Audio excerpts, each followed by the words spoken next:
국내 온라인 쇼핑 시장은 쿠팡이 결국 다 휩쓸고 있습니다. 매출, 사용자 수, 입점 브랜드 등 거의 모든 지표에서 압도적으로 앞서가고 있습니다. 사실 당연해서 새롭지도 않죠. 그럼 2위는 어딜까요? 바로 에이블리입니다. 에이블리는 패션 플랫폼이죠. 앱 사용자 수가 올 1월 기준으로 약 936만 명에 달합니다. 옷만 팔아서 900만 명 넘는 이용자를 확보한 겁니다. 11번가 G마켓 같은 국내 대표적인 이커머스는 물론이고 알리익스프레스, 테무 같은 중국 이커머스보다도 많았습니다. 에이블리처럼 특정 카테고리에 특화된 온라인 쇼핑몰을 버티컬 쇼핑 앱이라고 하는데요. 비슷한 패션 앱인 무신사나 식료품에 특화된 컬리에 비해서도 훨씬 많은 사람들이 쓰고 있습니다. 지난해 TMF 사태 이후에 국내 이커머스 기업의 몸값이 다 꺼졌는데요. 에이블리는 작년 말에 기업 가치로 3조 원을 인정받기로 했습니다. 알리바바가 1,000억 원을 투자했는데요. 그때 평가한 가치가 3조 원이었습니다. 에이블리가 국내 최대 패션 플랫폼이 된 비결은 무엇이었을까요?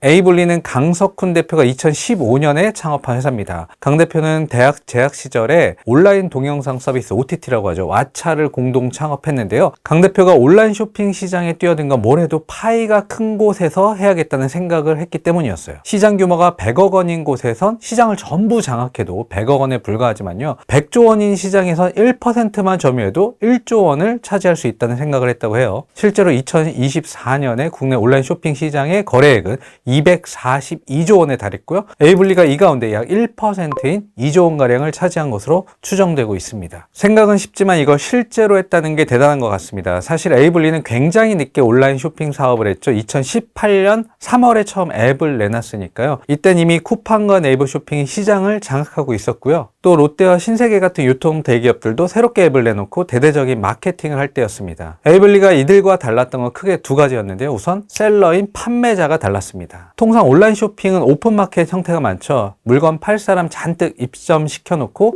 이걸 살 사람하고 연결을 해주는 겁니다. G마켓 11번가 이터파크, 티몬, 위메프 다 비슷합니다. 쿠팡만 좀 달랐는데 쿠팡은 팔 물건을 직접 구매해서 자기들 창고에 넣어놨다가 쿠팡맨이 직접 배송을 해줬죠. 하지만 사업 규모가 커지면서 쿠팡도 셀러를 대규모로 들였습니다. 그런데 에이블리는 이러한 방식을 따르지 않았어요. 셀러를 입점시킨 게 아니라 새롭게 창출을 해냅니다. 에이블리는 사업 초반에 인스타그램, 유튜브 같은 곳에서 유명한 셀럽이나 인플루언서를 타깃으로 했습니다. 이들 중에서 일부는 자신의 영향력을 활용해서 물건을 팔기도 했지만요. 그렇지 않은 사람도 많았습니다. 쇼핑몰을 운영하는 게 귀찮기도 하고 또 어떻게 할지 잘 모르기도 하고요. 혹은 잘 못해서 그렇기도 합니다. 에이블리는 인플루언서나 셀럽에게 그냥 사진만 올려달라고 요청을 했어요. 예쁘게 옷 입고 사진만 찍어서 올려주면 이걸 자기들이 알아서 팔아주겠다고 제안했습니다. 옷을 사입하고 창고에 넣고 배송하고 반품 받아주고 이런 건 전부 에이블리 몫으로 한 거죠. 사진 찍어 올린 옷이 팔리면 판매액의 10%는 인플루언서나 셀럽에게 떼줬어요. 상품은 주로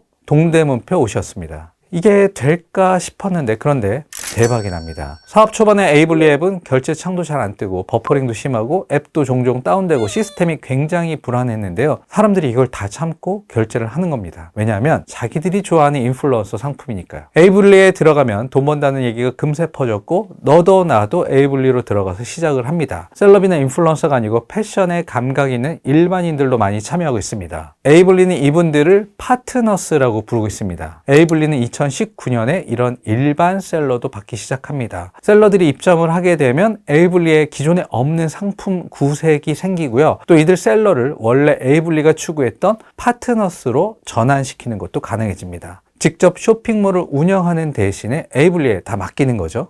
에이블리는 셀러만 다르게 한 게 아니라 이용자에 대한 인식도 달랐어요. 사업 초기부터 개인 취향을 저격하는 데 초점을 맞추죠. 만약 상품을 위에서부터 보여준다면요. 무신사의 경우는 순위부터 보여줘요. 남성 바지를 검색하면 1위부터 10위까지 쭉 나열되는 식이죠. 에이블리는 그렇게 하지 않았어요. 각각의 개인이 그동안 뭘 샀는지, 뭘 봤는지가 중요했습니다. 이걸 감안해서 상품을 나열을 해줬어요. 사업 초기부터 이런 초개인화 상품 추천에 초점을 맞췄는데요. 데이터가 많이 쌓여서 지금은 이게 핵심 경쟁력이 됐습니다. 이런 식으로 판매자와 구매자 모두에 다소 다른 접근법을 쓴 것은 큰 효과가 있었어요. 거래액은 2024년 연간으로 2조 원을 넘긴 것으로 추산이 되고 있습니다. 또 2023년에 32억 원의 영업이익을 거뒀는데요. 출시 5년 만에 흑자 전환에 성공한 겁니다. 이게 금액이 얼마 크지는 않지만 국내 이커머스 대부분이 적자란 걸 감안하면 이 조그만 흑자도 굉장히 소중한 것이죠. 물론 에이블리에도 리스크가 있습니다. 가장 큰 리스크는 차별화가 더 이상 쉽지 않다는 것인데요. 에이블리는 애초에 쇼핑몰을 운영하기 힘든 셀럽 인플루언서들을 타깃으로 했는데요. 이분들이 지금은 본인 활동하는 유튜브나 인스타그램, 심지어 틱톡에서도 다 쉽게 물건을 팔 수 있습니다. 예를 들어 유튜브의 경우에 카페24와 손잡고 작년 6월에 세계 최초로 유튜브 쇼핑이라는 서비스를 내놨어요. 방송하면서 바로 상품까지 판매할 수 있도록 한 겁니다. 방법도 매우 간단하고요. 결제도 쉽게 할 수 있어요. 인플루언서나 셀럽이 굳이 에이블리로 넘어가서 물건을 판매할 요인이 떨어지고 있습니다. 또 덩치가 커지면서 정체성이 모호해진다는 점도 있죠. 10대, 20대만 타깃으로 할 수도 없고 또 저렴한 패션 상품만 팔아서도 안 되죠. 지그재그처럼 다소 가격대가 있는 옷도 팔아야 하고요. 무신사처럼 유행하는 옷도 가져다 놔야 합니다. 여기에 대해서 옷뿐만 아니라 화장품, 인테리어 소품, 간식까지 요즘 팔고 있죠. 조심해야 할 건 이런 식으로 짬뽕이 되면 기존의 정체성이 모호해질 수 있다는 겁니다. 컬리가 대표적인데요. 애초에 30,